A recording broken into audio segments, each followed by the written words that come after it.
ಗಮನಿಸ್ತಾ ಇದ್ದೀರಾ, ನೀನು ಅಂತ್ಯ ಸಂಸ್ಕಾರಕ್ಕೆ ಎಲ್ಲ ವ್ಯವಸ್ಥೆಯನ್ನು ಮಾಡಲಾಗಿದೆ. ತನ್ನ ಕಣ್ಮುಂದೆನೇ ತನ್ನ ಮಗುವ ಅಂತ್ಯ ಸಂಸ್ಕಾರ ಮಾಡಬೇಕು ಅನ್ನುವಂಥ ಒಂದು ನರಕದ ಸಂದರ್ಭ ಬರುತ್ತಲ್ಲ ತಂದೆ ತಾಯಿಗೆ, ನಿಜಕ್ಕೂ ಯಾರಿಗೂ ಬರಬಾರ್ದು ಇಂಥ ಪರಿಸ್ಥಿತಿ. ಅಮೃತ ನಾಯ್ಡು ಅವ್ರಿಗೆ ಆ ಪರಿಸ್ಥಿತಿ ಬಂದ್ಬಿಟ್ಟಿದೆ.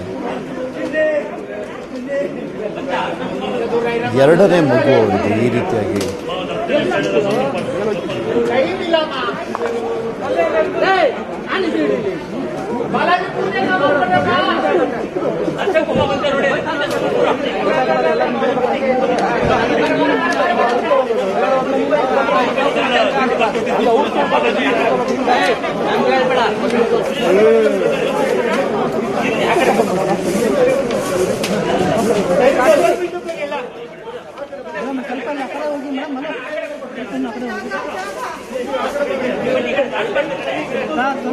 ಭೈರಸ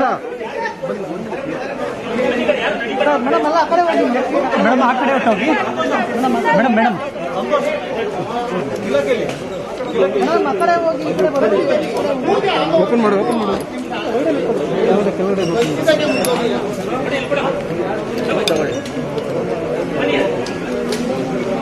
ತೆಗಿಯು ಸಾಕು ಕೆಳಗಡೆ ಲಾಕ್ ಮಾಡಿ ಫಸ್ಟು.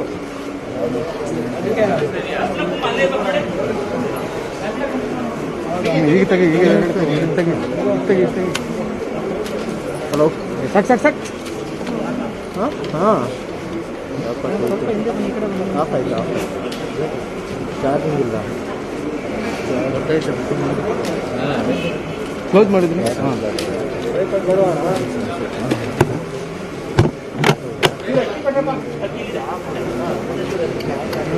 ಬ್ಯಾಟ್ರಿ ಇಲ್ಲ.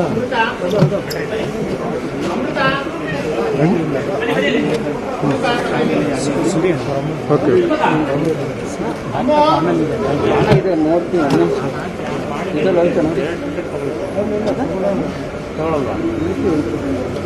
ನೋಡೋಣ ಇದು ವಿಸಲ್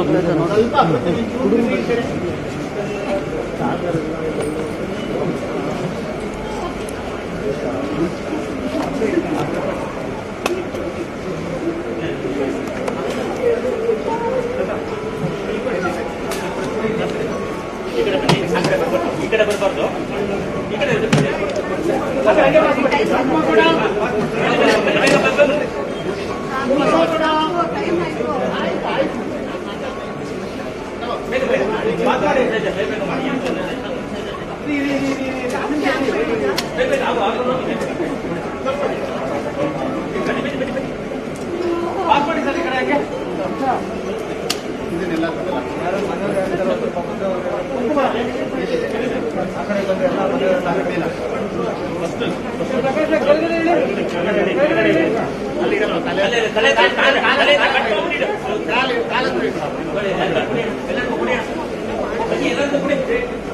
ಸ್ವಲ್ಪ ಹಿಂದೆ ಬನ್ನಿ ಸರ್, ಸ್ವಲ್ಪ ಈ ಕಡೆ ಬನ್ನಿ ಸರ್.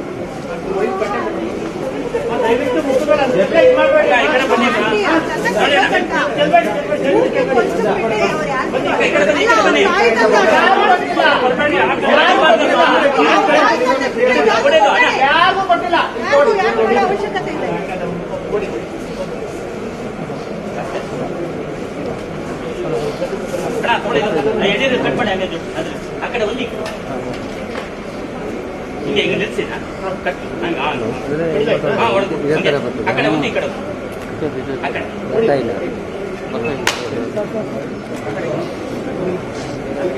ಹೇ ಭೈರೇಶ, ಏನ್ ಮಾರ ಸ್ವಲ್ಪ ಆ ಕಡೆ ಹೋಗ್ಲಿ. ಆನೆಯಲ್ಲಿ ಕ್ಯಾಮ್ರಾ ಇದ್ರೆ ನೀವು ಕ್ಯಾಮ್ರಾ ಮುಂದೆ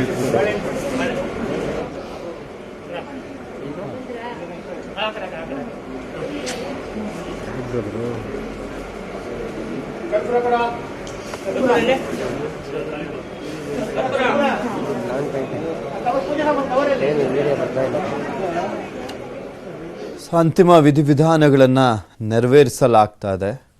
ಅಲ್ಲಿ ಚಿತಾಗಾರಕ್ಕೆ ಹೋಗ್ಲಿಕ್ಕೂ ಮುಂಚೆ ಆಂಬ್ಯುಲೆನ್ಸ್ನಲ್ಲಿ ಕರ್ಕೊಂಡು ಹೋಗ್ತಾ ಇದ್ದಂಥ ದೃಶ್ಯಾವಳಿಯನ್ನು ನಿಮಗೆ ತೋರಿಸ್ತಾ ಇದ್ವಿ. ತಂದೆ ಮತ್ತು ತಾಯಿ, ಸಮನ್ವಿಯ ತಂದೆ ಮತ್ತು ತಾಯಿ ಆಂಬ್ಯುಲೆನ್ಸ್ನಲ್ಲಿ ಕೂತು ರೋಧಿಸ್ತಾ ಇರುವಂಥದ್ದನ್ನು ಕೂಡ ಗಮನಿಸ್ತಾ ಇದ್ದೀರಾ.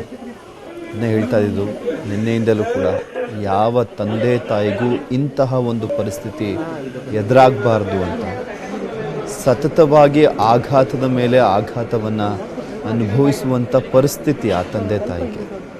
ಮೊದಲ ಮಗು ಆದ ನಂತರ ಎರಡನೇ ಮಗುನೂ ಕೂಡ ಅದೇ ರೀತಿಯಾಗಿ ಸಾವನ್ನಪ್ಪಂಥ ಸಂದರ್ಭದಲ್ಲಿ ಎಷ್ಟೊಂದು ಕನಸುಗಳನ್ನು ಕಟ್ಕೊಂಡಿದ್ರು ಆ ಮಗುವಿನ ಜೊತೆಗೆ. ಆದರೆ ಅವೆಲ್ಲವೂ ಕೂಡ ಕನಸಾಗೇ ಉಳಿದ್ಬಿಡ್ತು. ದೃಶ್ಯಾವಳಿಯನ್ನು ಗಮನಿಸ್ತಾ ಇದ್ದೀರಾ. ಬನಶಂಕರಿಯ ಚಿತಾಗಾರದಲ್ಲಿ ಅಂತಿಮ ವಿಧಿವಿಧಾನಗಳನ್ನು ಮಾಡಲಾಗ್ತಾ ಇರುವಂಥದ್ದು. ಸಾಕಷ್ಟು ಜನರ ವಾಟ್ಸಪ್ ಸ್ಟೇಟಸ್ಸು, ಸೋಷಿಯಲ್ ಮೀಡಿಯಾದಲ್ಲಿ, ಫೇಸ್ಬುಕ್ಗಳಲ್ಲೆಲ್ಲ ಹಾಕ್ಕೊಂಡಿದ್ದಾರೆ. ತುಂಬ ಜನಕ್ಕೆ ಗೊತ್ತೂ ಇಲ್ಲ. ನನ್ನಮ್ಮ ಸೂಪರ್ ಸ್ಟಾರ್ಗಳಲ್ಲಿ ನೋಡಿರ್ಬೋದು ಆಕೆಯ ಪರ್ಫಾರ್ಮೆನ್ಸನ್ನು, ತಾಯಿ ಮತ್ತು ಮಗಳ ಪರ್ಫಾರ್ಮೆನ್ಸನ್ನು ನೋಡಿರ್ಬೋದು. ಅಂದರೆ ಎಷ್ಟೋ ಜನಕ್ಕೆ ಸಂಬಂಧನೇ ಇಲ್ಲ. ಆದರೂ ಕೂಡ ಚಿಕ್ಕ ಮಗು ಈ ರೀತಿಯಾಗಿ ಸಾವನ್ನಪ್ಪದಂಥ ಸಂದರ್ಭದಲ್ಲಿ ಎಂಥವ್ರಿಗಾದರೂ ಕೂಡ ಒಂದು ರೀತಿಯಾಗಿ ಅರಗಿಸ್ಕೊಳ್ಳಿಕ್ಕೆ ಆಗ್ತಿರ್ಲಿಲ್ಲ.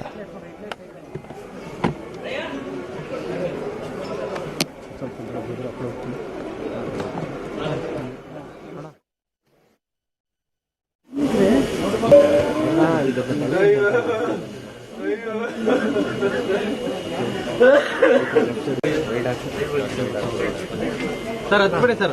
ಬನ್ನಿ ಸರ್, ಒಂದು ನಿಮಿಷ ಆಮೇಲೆ ಕೆಳಗೆ ಅಲ್ಲಿ ಸ್ಲಿಪ್ ಮತ್ತೆ ಮಗು ಮೇಲೆ ಬಿದ್ರೆ ಕಷ್ಟ. ಬನ್ನಿಮ್ಮ ಕೆಳಗೆ ಇಳಿಸ್ತೀವಿ. ಬನ್ನಿ.